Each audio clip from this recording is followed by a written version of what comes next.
Welcome to Real Estate and Taxes with Lakshay. I will be helping you minimize your taxes.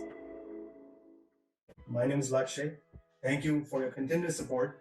Today, we're going to be talking about how Canadians can buy real estate in US.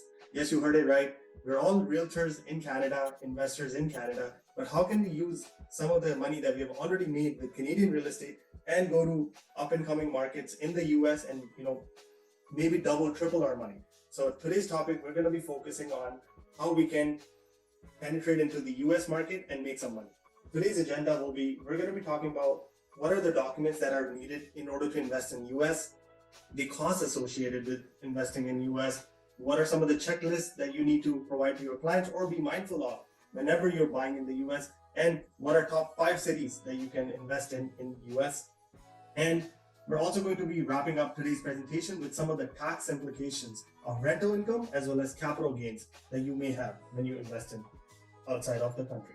Number one is, first and foremost, can a foreigner buy in USA? The answer is yes.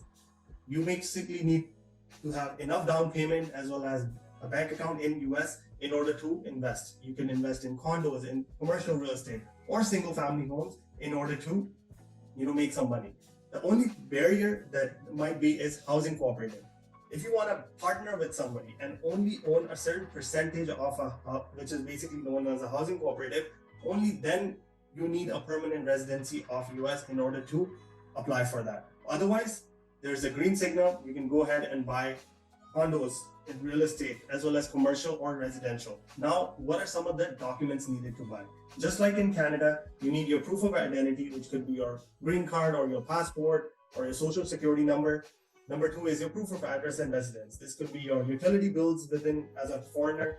It could be your property tax statement of your existing house. These are good backups, or even your driver's license. These are all good backups of proof of address or residence status. Number 3 is proof of income.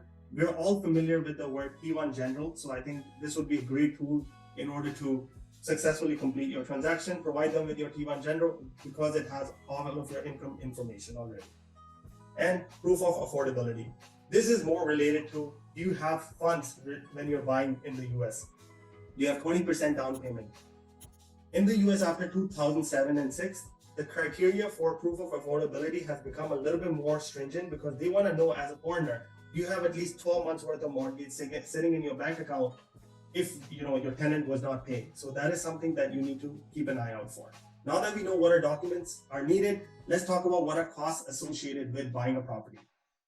The cost is similar to what it is required in Canada, which is title search and insurance, the legal fees, the property transfer tax, the real estate brokerage fees, and now you must be wondering the percentages. So here are the percentages based on your house price. So title, insurance, and search is 0.5 to 1%. The recording fee is 0.2 to 0.5%. Legal fee is again 0.5% to 1% on both buyer and seller side. Then we also have our property transfer tax, which is 1% to 1.4%, depending on which state you're in. There are some states where there is actually no state tax, so something to think about. There's also real estate broker's fee, which is 6%. So overall, the cost to the buyer is 1.2% to 2.5%. But when it comes to the seller, the cost is significantly higher because you're paying the brokerage out of your pocket whenever you're selling the house. So similar to how it works in Canada as well. So numbers are not that far off. Who pays which costs? The buyer takes care of the title insurance, the legal fees and recording fees from their end, and the seller will take care of all the legal fees again, as well as the property transfer tax and real estate broker fee on their end, which is kind of significant when you compare the two. Between buyer and seller, the seller is biting the bullet for a lot more than the buyer is. Something to really be keeping in mind when you're looking into investing outside of Canada. Now, my favorite, what are the top 5 cities to invest in US? Before we get into that, let's get into the eligibility criteria that I have picked. Over here in Canada, the rent control, the security deposit, the late fees, the eviction process, and property taxes. These are some of the things that we often look at, but when it comes to investing outside of the country, this is number 1 that you want to look at. Number 1 is rent control. In this scenario, you want to check will these state that I'm trying to invest in, can I increase my rent month over month? Is there a cap on increasing the rent? After 2018, there is no cap in Canada to increase the rent, but before that, there was a ceiling as to how much you could increase the rent by.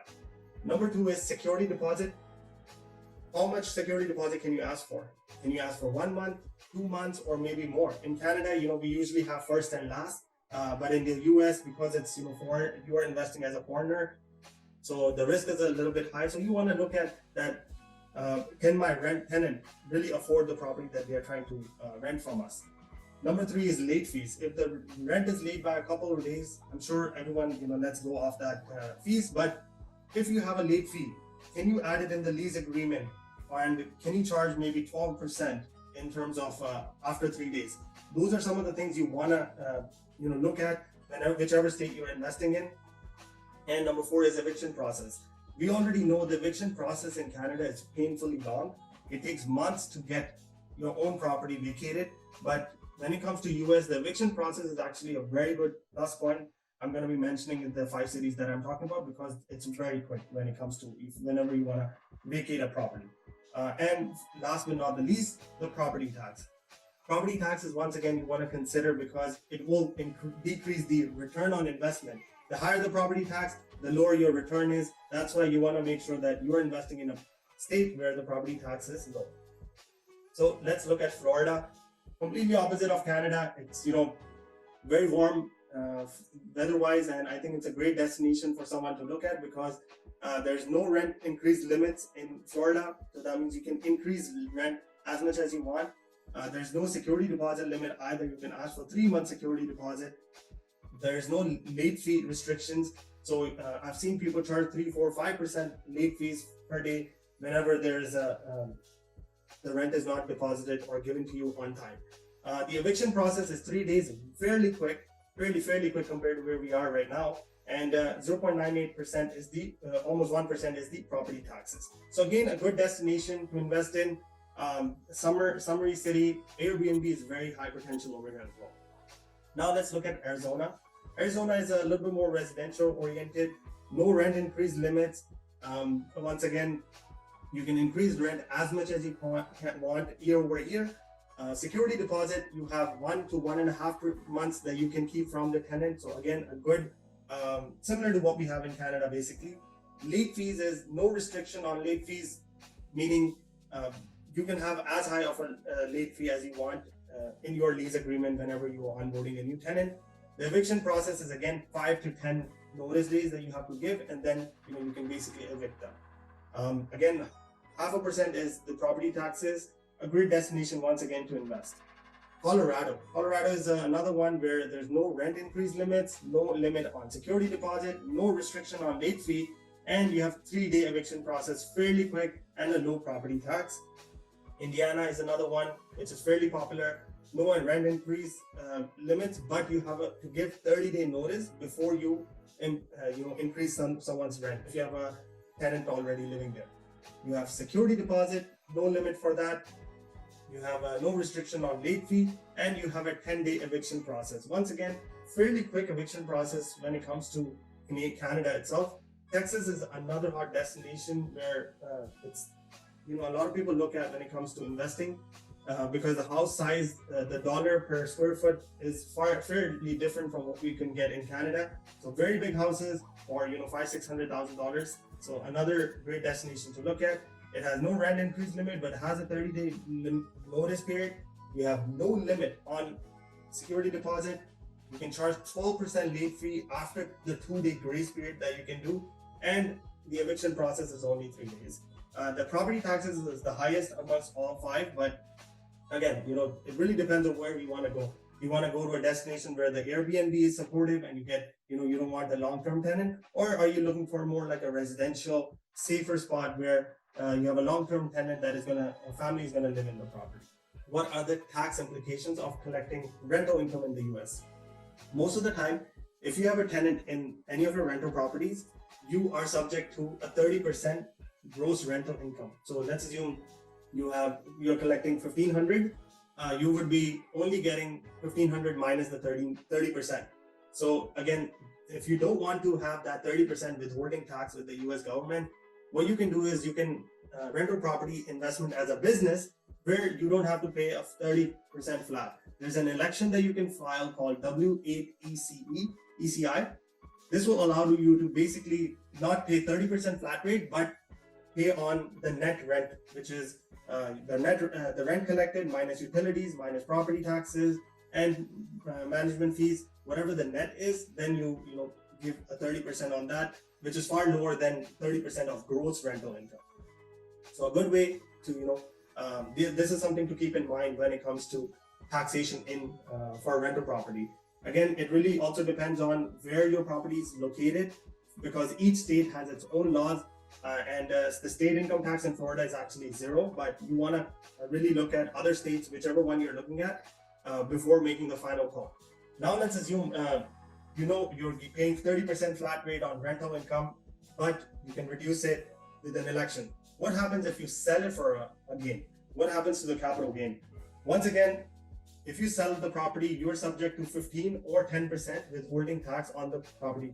So let's assume you bought a property at 500,000, you sold it at 600,000. On 100,000, the US government is going to withhold 15% basically on the gross selling price. And once they withhold that, you can file an election and then get it back. But if you don't want to pay the 15% hefty amount since the beginning, you can also do an election which allows you to do only 10% withholding rather than 15%. The 10% is only allowed if the purchaser is within $300,000 to $1 million mark, and the purchaser is actually buying it for their principal use. So these are some of the things that you can go around. You can save on some taxes by filing the correct election. And once again, it really depends on which state you are in to determine the final taxation. You might be in a state where there's 0 state income tax. You might be in a state where you have to pay taxes.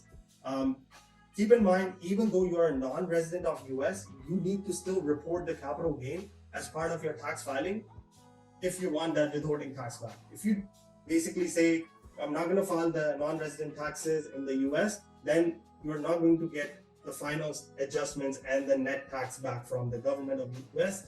They will keep it all. So it's very important to work with the right accountant, the right attorney, in order to determine what are your tax implications and how you can save on some of the money. In conclusion, you can what I would technically recommend is, if you have an account with any of the big banks in Canada, RBC or TD, if you're planning to buy something in US, open a US account with them as well, and deposit let's say some money in it. Because what you want to do is you want to build some history on the other side of the border as well with your American account. You must have minimum 20% down payment in order to acquire or close on this property. So very important when it comes to this.